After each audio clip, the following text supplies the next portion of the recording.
may time na talagang ako sobrang gipit at hindi naman nasanay na tayo sa ganitong lifestyle, ganitong income, tapos biglang wala,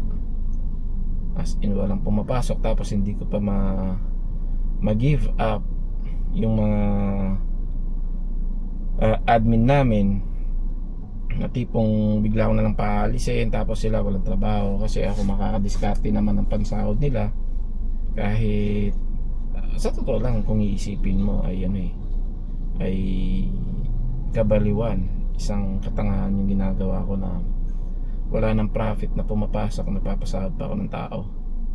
dahil lang sa ayaw ko silang mawalan ng trabaho at maghirap, lalo silang magiging negative Alam ko yung sitwasyon nila So ang sa akin, ikikip ko tong mga to hanggang sa makagawa ko ng paraan hanggat kaya ko. Well, ayun, ngayon yung mga nagstay, sila yung nagkakaroon ngayon ng income plus commission sa mga benta namin online. At parang sabi nga nila, sahod na ng mga call center agents yung kinikita nila, no, dahil sa commission.